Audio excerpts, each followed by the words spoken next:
state who you are and what community you're from, and we will begin to, we'll put names with faces. And Mr. Snelling, if you would start here. Can you talk a little louder? Can't hear you back here. He needs to put it on. Then talking to the, I think you gotta just talk closer to the mic. I want everybody, yeah, this is low, isn't it? Better. Yeah, okay. Bob Snelling, I'm from Holderness, and I'm on the Regional Planning Commission. I'm Jerry Coogan, Lakes Region Planning Commission. Jeff Hayes, Lakes Region Planning Commission. Steve Wingate, representative from Tufton. Dave Hurd, from Barnstead, on the commission, and then selectmen. Paul Punterary from Altenboro. Pat Barley from Seymour. Jim Dean from Dayton. Carl Carter from Guilford. Susan LaFleur, planning board from Ashland. Justin Slattery from Belknap EDC. Ed Engler, I'm the mayor of Laconia. Tony Junta, commissioner from Franklin. And former mayor of Franklin. Barbara Perry, Commissioner from Altenboro. Sam Perry, Molten Malt. John Cotton, commissioner from Andover. Doug Reed, planning board, Northfield. Wayne Crowley, executive board and planning board from Northfield. Steve Favorite, Bristol, Executive Board. John Ehrlich from Guilford. I'm Dean Anson from Laconia, I'm chairman of the Conservation Commission also. In Laconia. Jean Marshall from Freedom, also on the Freedom Planning Board. Thank you. David Jeffers, Lakes Region Planning staff. Lane Swinford, Barnstead. I'm the vice chair. The chair is here. She's here. Oh, okay. Yes, sir. Bill Byard, Here she is. from Meredith. Bill, would you like to introduce yourself? Oh, my name is Nancy Carr, chairman of the Barnstead Planning Board. Excellent, thank you for coming. Yes. Dan Collister, Lakes Regional Planning Commission. We may skip by somebody here. Who's that? Behind the camera for No, I don't think so. Okay. Okay, thank you. Well, we we appreciate you you all coming out this evening and every evening for our meetings. The first order is in the packets that went out early for the commissioners, and it's the commissioners that will ask to vote on these next several subjects here. The first is the approval of minutes of the July 28, 1915 LRPC Commissioner meeting. Do I hear a motion to accept? Second. Motion's been made and seconded. Any discussion? Seeing none, I'll call the question. 2014 minutes? Oh, it says 15. Did I say 14? You said 15. Oh, yeah, I did say 15. It says 15, but it is 14. You are very good. Budget. Oh, it was only on the agenda. I don't think it was on the minutes themselves. So I'll call the question. All those in favor of accepting, please say aye. Aye. Any opposed?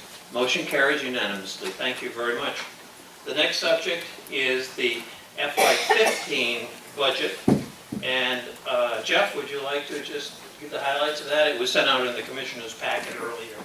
Sure, yeah, so it did go out in the packet. The bottom line of the budget is $867,574 of revenues and expenses, which is going up a little bit over last year's budget, but that's mainly because of the labor costs are going down slightly with slightly smaller staff.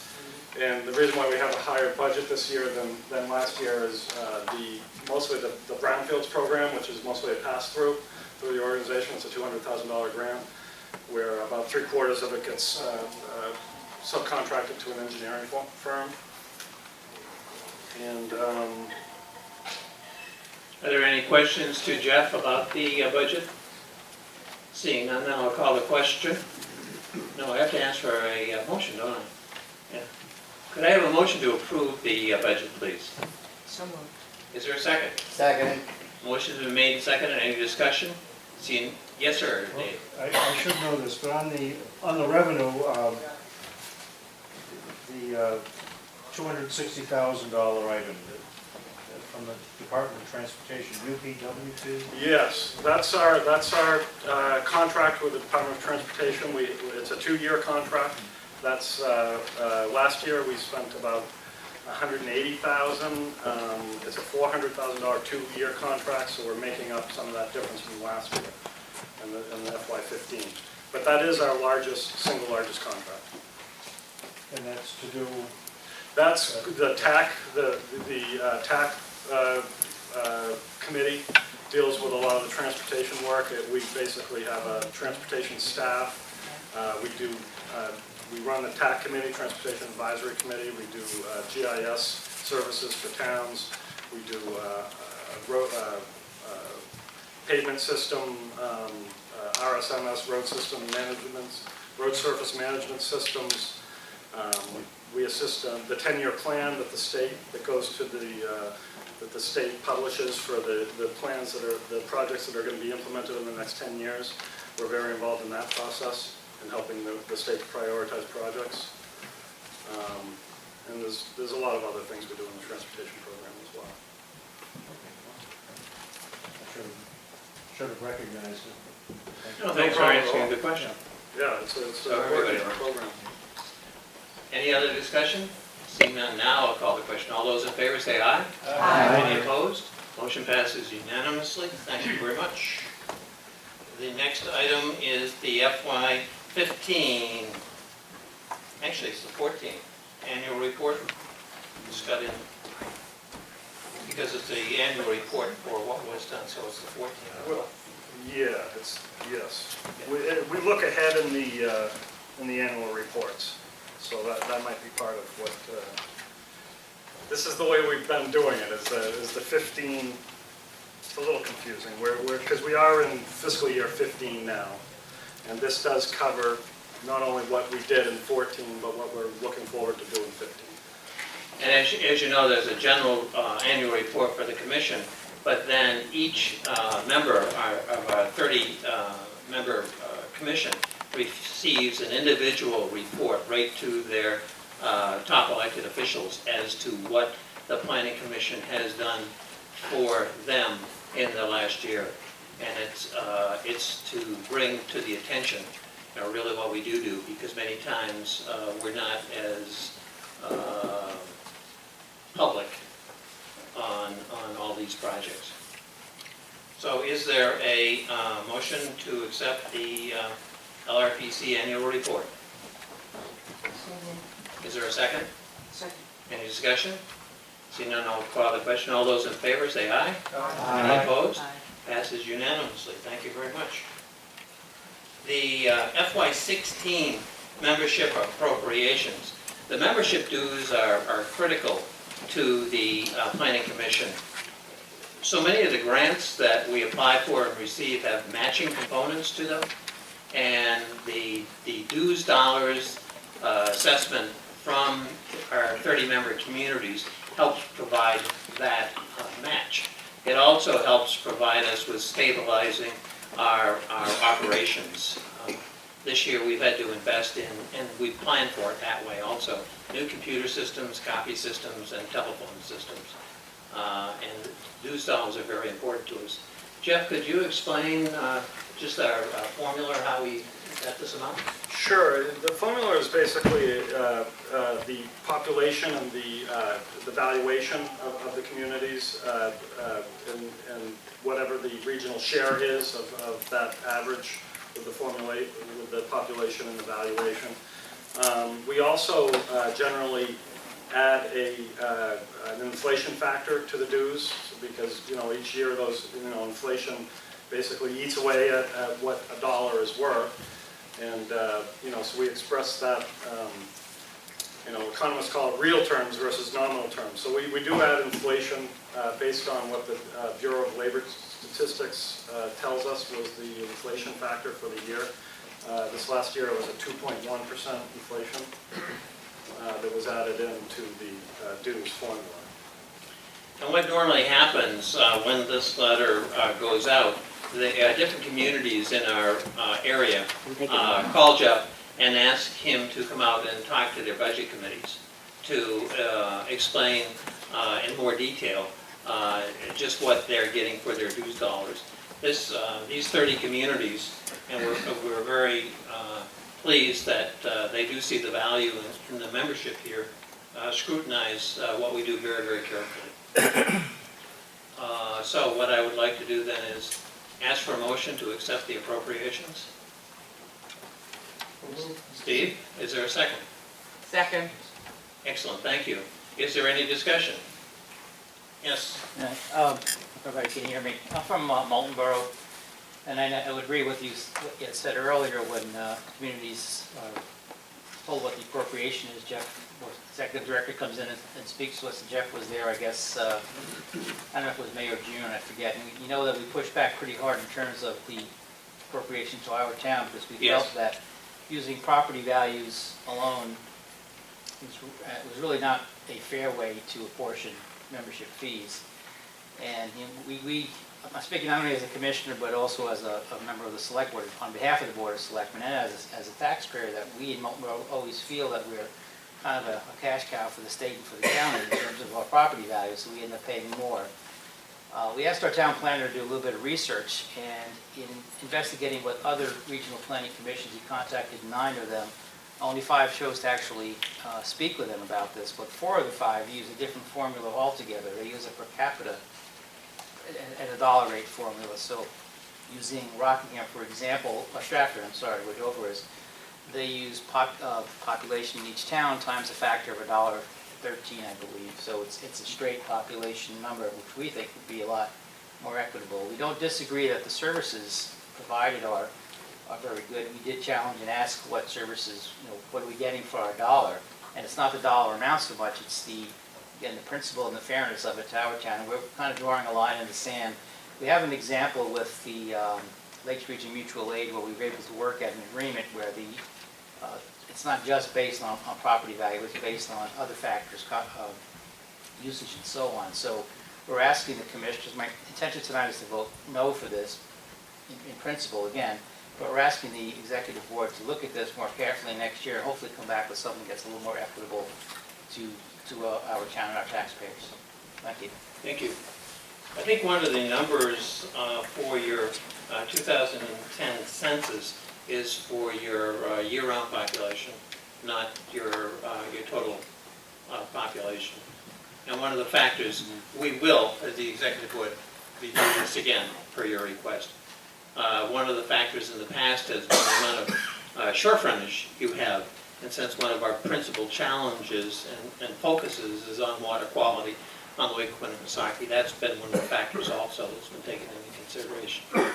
But a good majority of the executive board is here, and we will discuss that. Appreciate it. Thank you. Yes, sir. Mike, just comment on the years that I've been associated with the board, which is over 10, it's a legitimate issue, and it's come up at least twice. Once when I was chair, and I think one other time, was thoroughly discussed with the commission and was voted on by the commission. And each time, the majority felt it was a fair. But we can bring it up again. But it has been raised legitimately before. It's been vetted and voted on a couple of times. Just for people that haven't been involved over the years. Thank you for that explanation. So given that discussion, then is there any other discussion like to take place? Then I'll call the question. All those in favor of this appropriation before us, vote aye. Aye. Any opposed? No. Thank you. The motion passes. Thank you. I don't see, we're a little early. There shouldn't be any real reason why we can't begin the public hearing because it's going to be a lot of discussion and no vote will be taken until well after 6:30. Yeah. So what I would like to do also is talk about, to bring us into the regional plan, and what we're going to do is have several people come forward so that if questions are asked, they can answer them, and if your panel would like to take their seats. Thank you. So I think we can do the presentation even before the public hearing starts. Yeah. So I won't declare the public hearing open until 6:30. Yeah, I think that would probably be better if we get. So you have to talk 15 minutes, guys. Bob, would you like to come up, Gene? And who, was it Steve? No, just, Gene Marshall was the chairperson of our advisory committee. Bob and Snelling of Holderness, Steve Wingate of Tuftonboro served on the advisory committee. The entire plan was led by this group of people. And so we'd like to ask Jerry to make about a 10-minute presentation, and then you can ask questions as we go through it, and we'll open the formal public hearing after 6:30. Okay, thank you, Warren. Can everybody hear me okay? I want to make sure my mic is on. Does this sound better, or? Okay. Here's the mic. Basically, we want to give an overview of the Lakes Region Plan and how we got there and what it says, and we'll talk for about a couple hours. Gene Marshall was the chair of the Lakes Region Plan Advisory Committee. I'm Jerry Coogan. I was the project manager. Jeff Hayes is the executive director. Steve Wingate was an active member from the town of Tuftonboro, and Bob Snelling was from Holderness. He was the vice chair of the committee. Basically, the Lakes Region Planning Commission, with the other 9 planning commissions in the state of New Hampshire, was successful in getting a Housing and Urban Development Grant for a Sustainable Community Planning Initiative back in 2011. Basically, what we did is collaborated with the regional planning commissions and worked on this application. We were successful. And one of the reasons the Planning Commission was awarded it was because the Office of Energy and Planning basically lost much of their staff. They only had 3 or 4 people.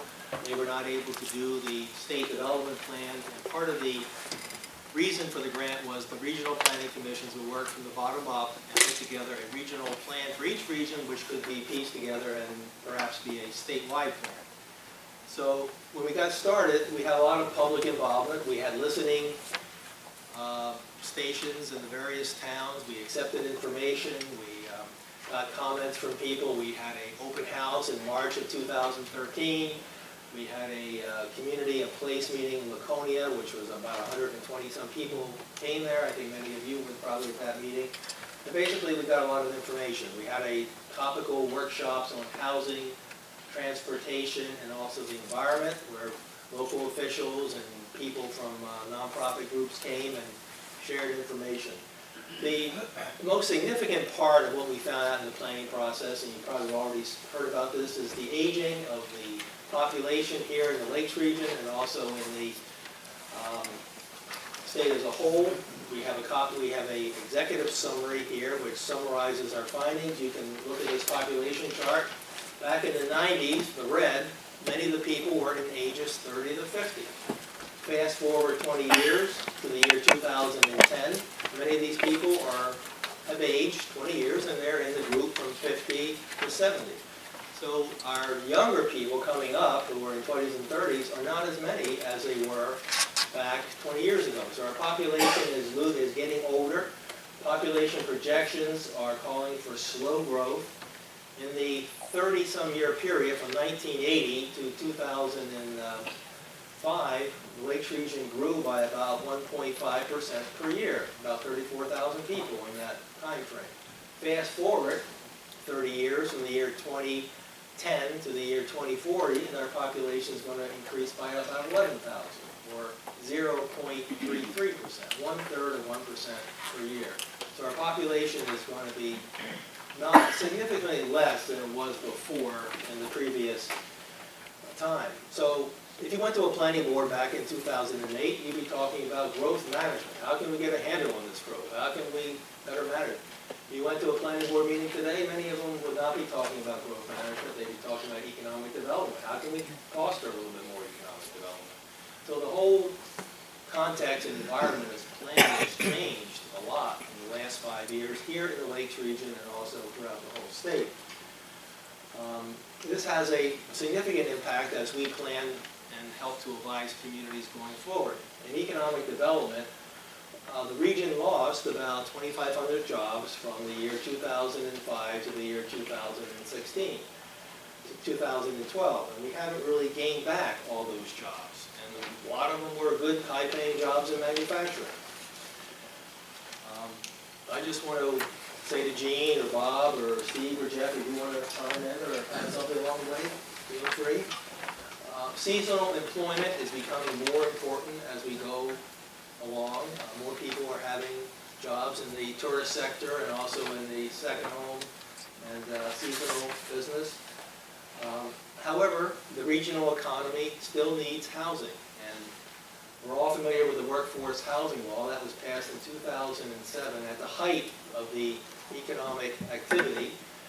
Many builders and manufacturers and business people said we need more housing for our workers because it's too expensive and they don't have enough housing.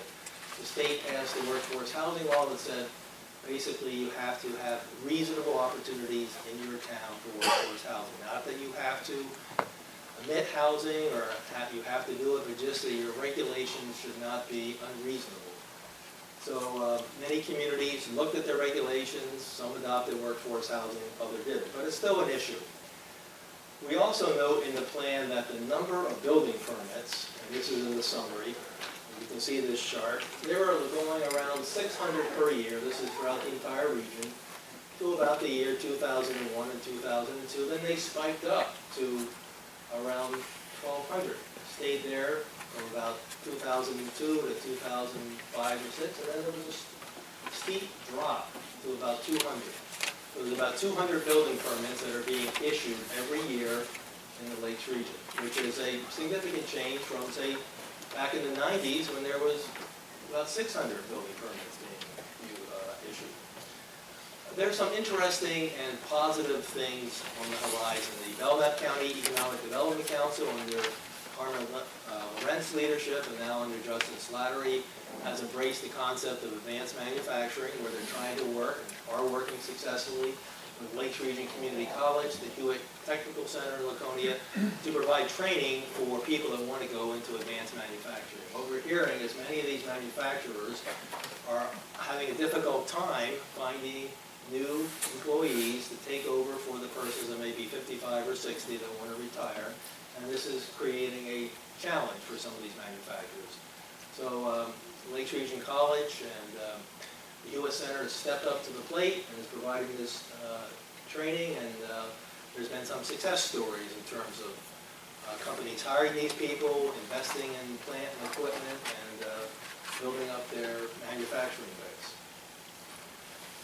Also, Belknap County, and we embrace this too, we're promoting entrepreneurship. We're trying to encourage more people to be entrepreneurs. We're trying to encourage young professionals who come into the region who want to come in. Also, Plymouth or Grafton County Economic Development Council, and they cover about 4 or 5 towns in our area. They constructed the Enterprise Center in Plymouth.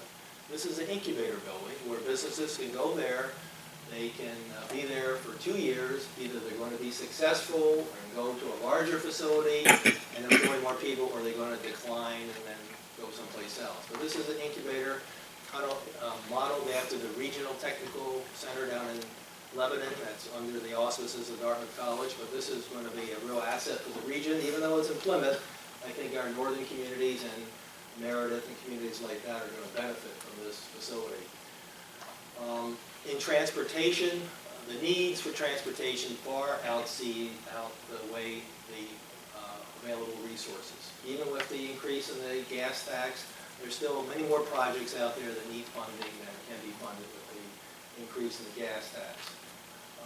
People are traveling more. There's like a 32% in the number of vehicle miles traveled from 1990 to 2008.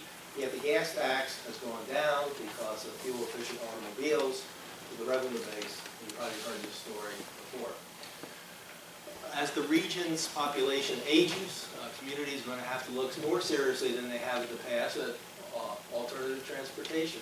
buses, maybe carpooling, maybe there's a new app where you can call up somebody and they'll come and pick you up. I forget the name of that app, but maybe, pardon me? Uber, right? Uber, yeah. I've never used it. I know it's used in New York City, but maybe that might have an application up here in rural New Hampshire. That's something that we probably want to look at. There's been some very interesting projects that we would encourage more communities to do, like Steve Faber. He worked on the Bristol Downtown Redevelopment Project. He said his dad started this project 50 years ago. Well, it got built in the year 2013. And if you've been to downtown Bristol, it's a very attractive downtown area, and it's encouraging more investment. People are buying buildings up and they're improving them, and I think it's a good thing. And our Transportation Advisory Committee was supportive of that application and shepherded through the funding process with DOT. And these things don't happen in a short period of time. It probably took 5 or 10 years from the time it came to the TAC before it got its funding. The Wild Trail in Laconia is a project that we worked on, and that is a trail system that will eventually connect with the trail system in Tilton and Franklin, which connects with the trail system in Andover and Franklin, and I think that will be an economic asset for the community, not in addition to being a recreational asset. Many communities have invested in the Safe Schools, Safe Schools program, where they Safe Routes to Schools program, where they've been got grants for sidewalks, and that's been a real good thing. Town of Bristol has applied 3 or 4 times and is working on their next application. We did a chapter on the environment. Water quality is the defining issue environmentally and economic development-wise in the region. I don't have to tell you that. It was very inspirational for me to look back in the records 50 years ago when the Lakes Region Clean Water Association got started, and they worked to upgrade septic systems and wastewater treatment plants in Laconia. They worked on the Winnipesaukee River Basin project in Franconia and Franklin, and basically cleaned up the river. That has allowed a lot of development we see in Meredith and Laconia and elsewhere to occur. But for that not happening, we wouldn't have seen that level of high-quality development. But the water quality remains good, but the clarity and transparency is not quite as good as it has been before in the past. So we continue to need citizens to be involved in watershed management plans and water quality plans and that effort. Natural hazards and climate change. I like to keep a little tally of severe weather events. I got this and I'll pass it around. But I can remember back in 2006 we had the Mother's Day flood. In 2007 we had the Patriots Day flood. And all the way up to 2014 we had the coldest sustained winter in recent memory. So our climate is changing. We are being affected by weather events. So we're trying to work with communities in making them become more resilient, maybe looking at their culvert size, looking at their ability to deal with severe weather events, what they have to do, and continue to work in hazard mitigation plans. The last chapter we worked on was energy efficiency and green building. Local governments and county governments are doing a lot in this area already. Kingwood High School put in an extensive geothermal heating system a couple years ago. The small town of Sandwich has put in solar arrays. The town of Bristol is considering solar arrays. It's becoming more and more economical. Well, you can get a lot bigger bang for your buck through energy efficiency. And then new innovative renewables, which are good, but energy efficiency, as many people document, is a very beneficial and cost-effective way to go. The Lakes Region Community College, and we talk about them on the back. They have a program in energy technical assistance where you get a 2-year degree and help communities with energy audits, energy efficiency matters, and also I think they're doing a good job by having a couple solar arrays here in the back of their facility. I know I like to have an occasional beer once in a while, and there's a place where I go called the Flying Goose in New London. They have a solar array panel, they have wood pellet chips, and they're 100% self-sufficient. And they're pretty much off the grid, although they can go on the grid, through wood pellets and solar arrays. Well, this is something that we want to encourage more of, but do it in a way that's, will be aesthetically acceptable. In doing our work, we thought about land use, because land use is mentioned here in RSA 3648, which is our governing statute, as a topic we should look at. We handle it in a couple different ways. We did a build-out scenario. We looked at the zoning ordinances for all 30 towns, we looked at the population, and we figured right now we're about 30% build-out. So we figure that in many, many years, it'll take many, many years, maybe hundreds, before we'll get to full build-out. But it's important to have a handle on what the zoning says, what the population growth is, and how they do match up. Also, in our chapters on environment and vision, we did include land use policies and recommendations. And frankly, we felt that since the pressure on growth and development is not quite as much as strong as it was today, as it was maybe 5, 6, 7 years ago, land use, while it's important, especially zoning ordinances, wasn't quite at the level that we needed to spend a lot of effort on it, and we felt that handling it in this way was an appropriate way, considering demographics and existing conditions. So I'm going to conclude. Could go on for another hour or so, but I don't think we want to do that, do we? But I'd like to maybe open it up. Jean and her committee, and David Kerr was part of that committee, and John Cotton and some other people. They attended 7 or 8 meetings, and they reviewed all the draft chapters, helped me write part of the plan, and they gave me a lot of input and guidance along the way. And Jeff, our new executive director, I'd like you to maybe share your thoughts. Now, is this working? How about now? Sound any better? Okay, you can hear me? Okay. Okay. I think there's a delay. You go first. I do have a loud voice, so you probably can hear me without me standing in front of this. I just really have one very large comment to make, which may sound unusual coming from me as the chair of this group, but I represent freedom. And I think that freedom is like many of the communities that you represent, in that nobody ever talks about it. And that most of the efforts that you hear are based upon things happening in Winnipesaukee, or things happening, economic things happening that do not relate to communities who really don't like commercial zoning and really don't like any kind of zoning except single-family residential. So that I have spent a whole lot of my time on this committee working for and defending those of us who are within the lakes region and certainly benefit from the impact of tourists or the investigations of land quality, but who also have really strict and very different kind of concerns than the majority of the larger communities do down here. I think that that's particularly true of Tamworth is one of the others, because we do discuss this.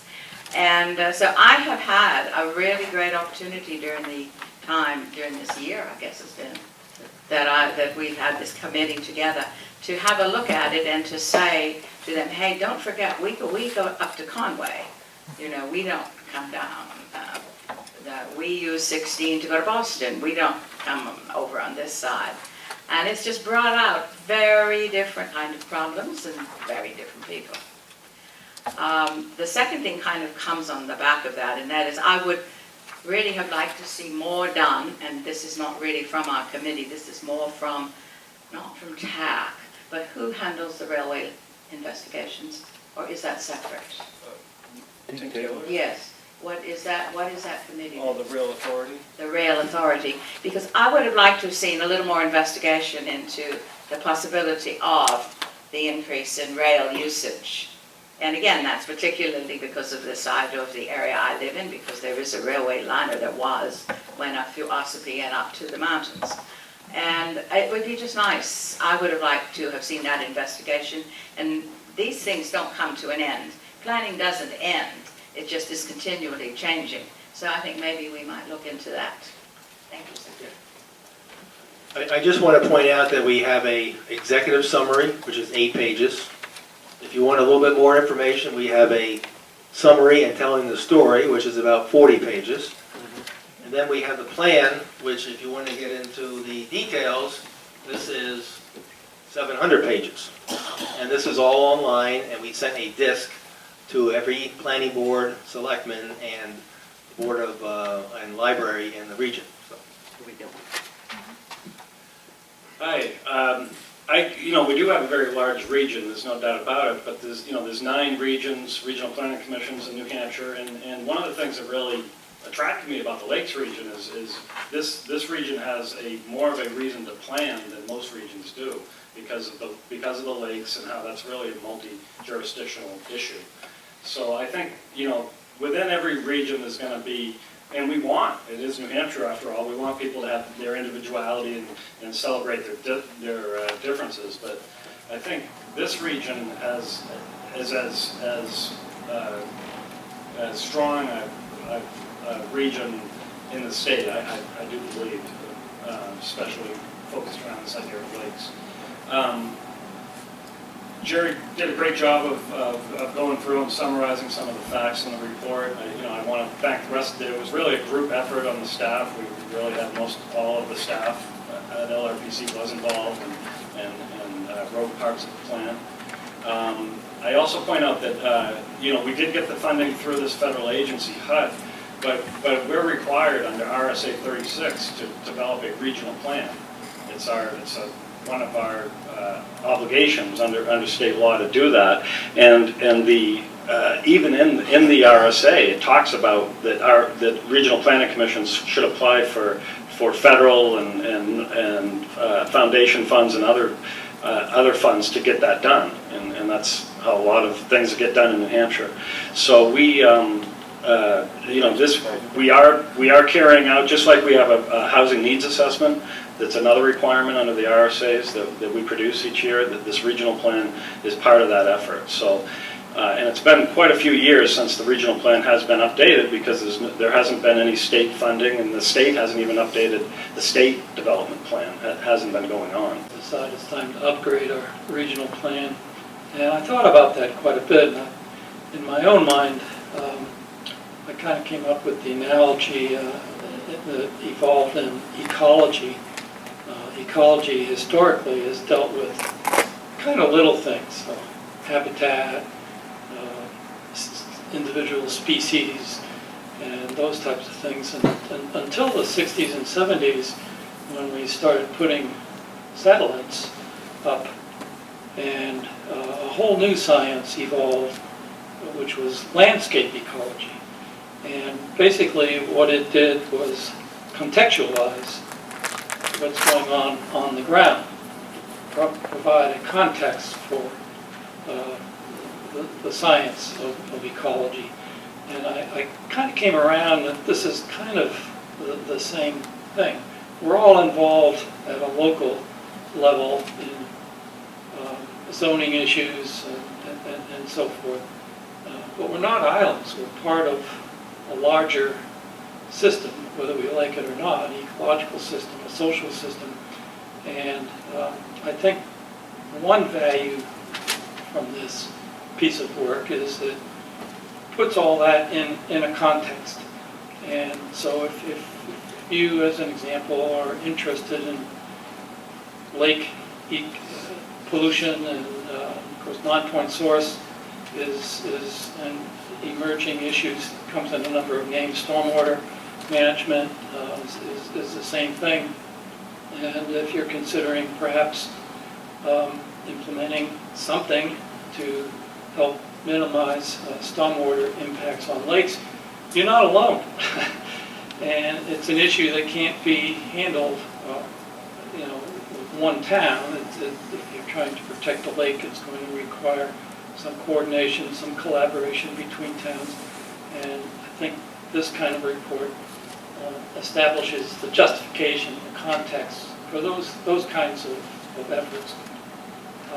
It also, to me, clearly articulated values for our region. I think it's encouraged, for me, it's encouraging, but also interesting that no matter what specific issue we talk about, transportation needs, whatever, housing needs, the value of place, it pops up. That people, whatever we do, I think what we heard was that people in this region, speaking up at the meetings we had, value the natural environment that we're privileged to live in, and that has to be protected and maintained. And so that provides a context also for the decisions that you all make. So hopefully it's a document you can draw on as you update your own master plans within your towns that then lead to your own zoning regulations, and puts it in a broader context. And I think that's the value. But also, if you're really interested in digging into any one of these issues, you can find the topics, as Jerry said, in the executive summary, and then go read where those conclusions came from within the text. I don't think you're going to go home in front of the fireplace and read this document from cover to cover, but I see it as a reference document that, hey, what's happening population-wise, you can go in and gather an understanding on a specific topic. So what the state does with it will remain to be seen, but I think it has value by providing the context of what you do, what we all do at a more local level. Okay, as I've been going around Tuftonboro trying to tell people about the draft plan, ask them if they've heard about it or whether they've looked at it, ask them if they have any input, ask them if they want to put in any comments. Nobody ever says anything insulting, but I get the body language every once in a while of, so what? and what's it all about?